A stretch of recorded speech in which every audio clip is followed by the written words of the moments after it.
On ne voit pas le monde tel qu'il est, mais tel que nous sommes. Dans cette vidéo, je vais vous expliquer pourquoi vos consultants ne subissent pas une réalité objective, mais énactent un monde qui leur est propre.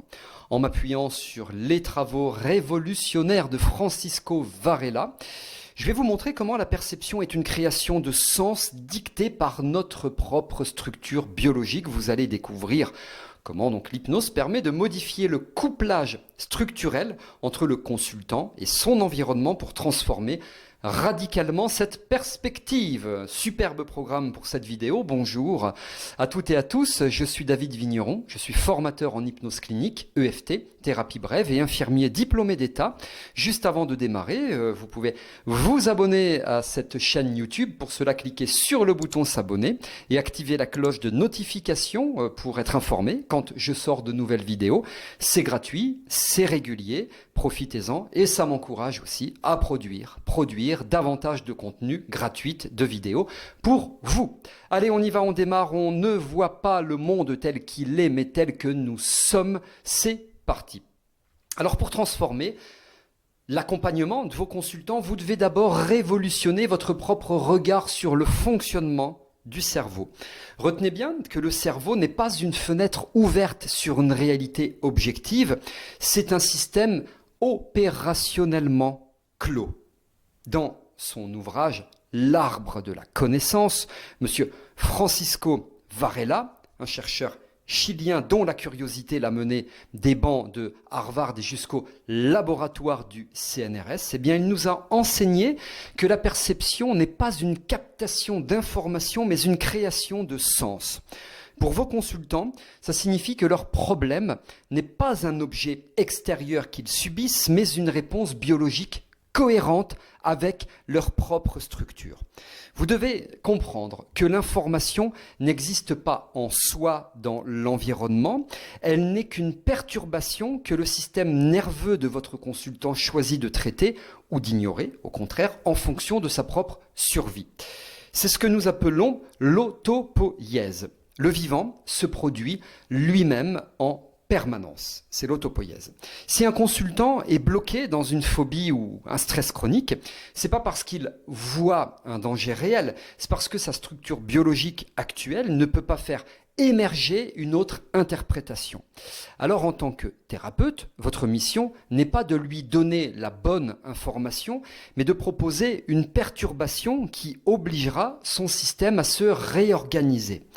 Varela utilisait une formule mathématique pour décrire cette circularité où chaque processus du système est à la fois cause et conséquence de sa propre organisation.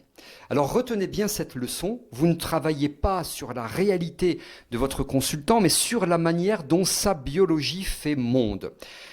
Et c'est là que réside votre véritable puissance d'intervention en consultation, en changeant le point focal de la séance du quoi, le contenu de la peur, vers le comment, la structure de la perception.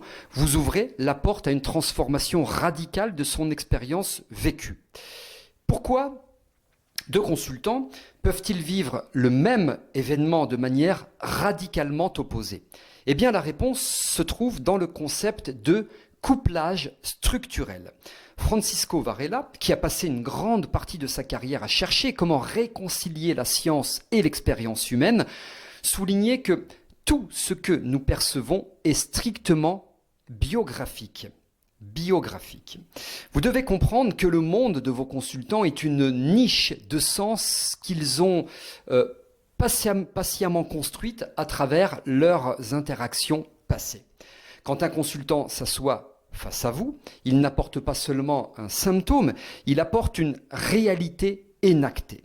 Retenez bien que l'énaction signifie que le sujet et l'objet sont indissociables. Le monde que le consultant perçoit est le reflet exact de ses capacités d'action et de sa structure nerveuse.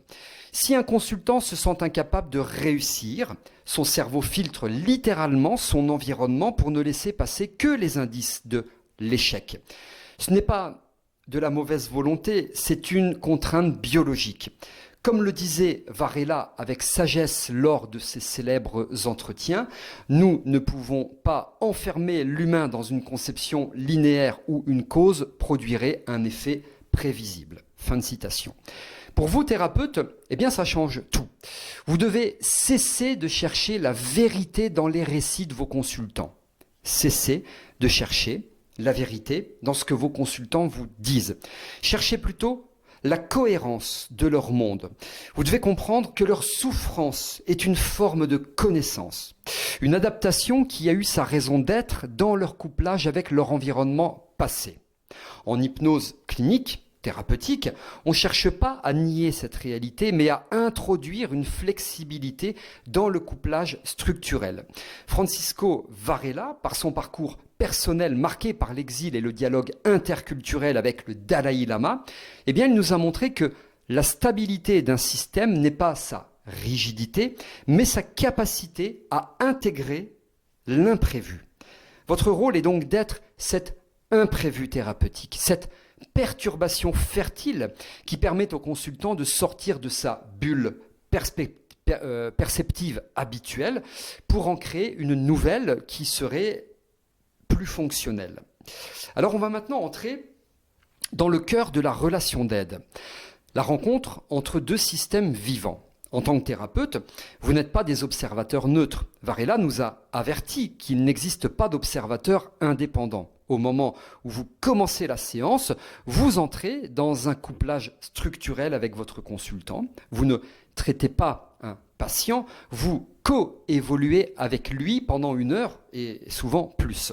C'est une espèce de danse systémique où votre propre posture, votre voix et votre présence physique deviennent des éléments du monde que le consultant est en train d'énacter.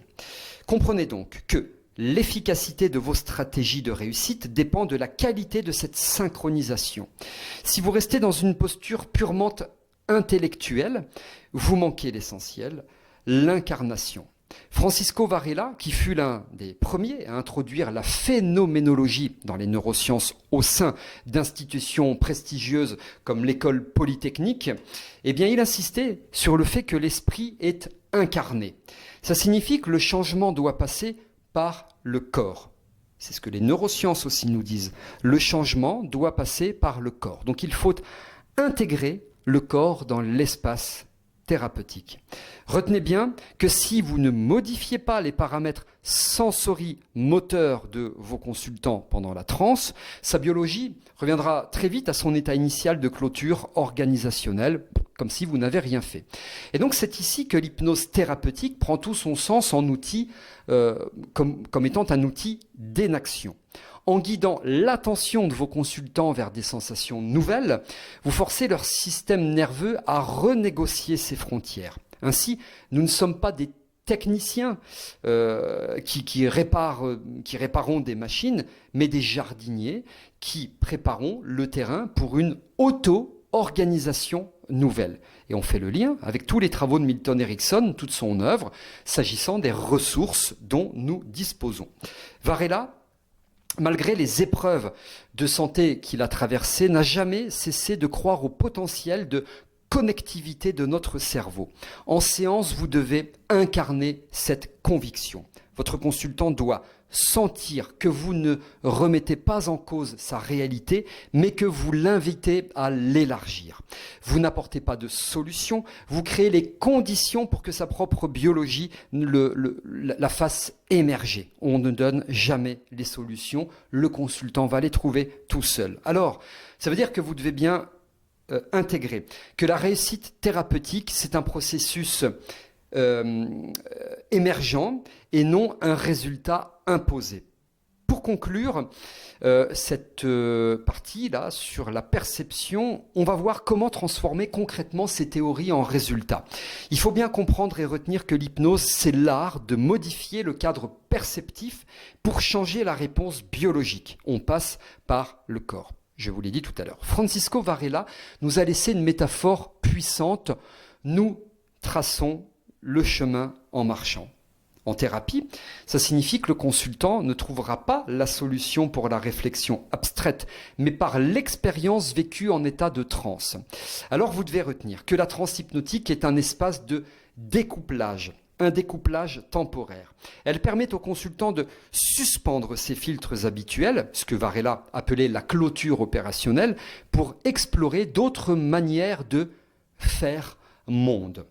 Quand vous suggérez une anesthésie ou un changement de perception du temps, vous n'utilisez pas de la magie, vous exploitez la plasticité fondamentale du couplage cerveau-corps-environnement, vous aidez le consultant à mobiliser ses ressources.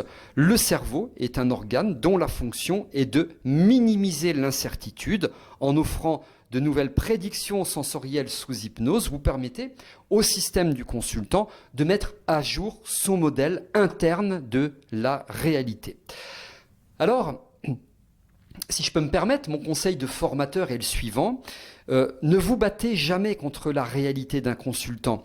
Accueillez-la comme une vérité biologique momentanée, puis invitez-le à énacter une autre version de lui-même. Francisco Varela, qui a dialogué avec les plus grands sages bouddhistes, je l'ai dit tout à l'heure, pour comprendre la conscience, nous rappellerait que le moi est une identité virtuelle et fluide. Alors, il faut bien intégrer que cette fluidité est notre meilleur allié. Utiliser des techniques de recadrage non pas comme des jeux de mots, mais comme des réorganisations de la structure, même de l'expérience subjective des consultants. Retenez bien cette phrase pour vos futures séances. On ne change pas le monde, on change l'œil qui le regarde. Je répète, on ne change pas le monde, on change l'œil qui le regarde. Et donc c'est en aidant vos consultants à devenir les cartographes conscients de leur propre biologie que vous allez les guider vers une réussite durable et authentique. Et c'est ce qu'on veut d'ailleurs. Alors en honorant l'héritage de Varela, vous faites de la science une alliée de l'humain, de l'être humain. Voilà tout ce que je souhaitais vous dire, vous partager ici dans cette vidéo. Sachez que vous pouvez vous abonner à mon canal Telegram. C'est tout à fait gratuit, une fois par mois environ. Je vous diffuse du contenu, des bonus, des mini-formations, etc. qui sont exclusivement produits pour ce groupe. Pour vous inscrire, c'est sous cette vidéo. Profitez-en. Et si vous avez aimé cette vidéo, vous pouvez liker en cliquant sur le pouce bleu. Si vous avez des questions, remarques, commentaires, suggestions ou autres, c'est sous cette vidéo, dans la description. Je réponds à vos questions sans intermédiaire, alors profitez-en. Merci pour votre confiance et votre attention. Je vous retrouve avec grand plaisir pour de prochaines vidéos. À très bientôt.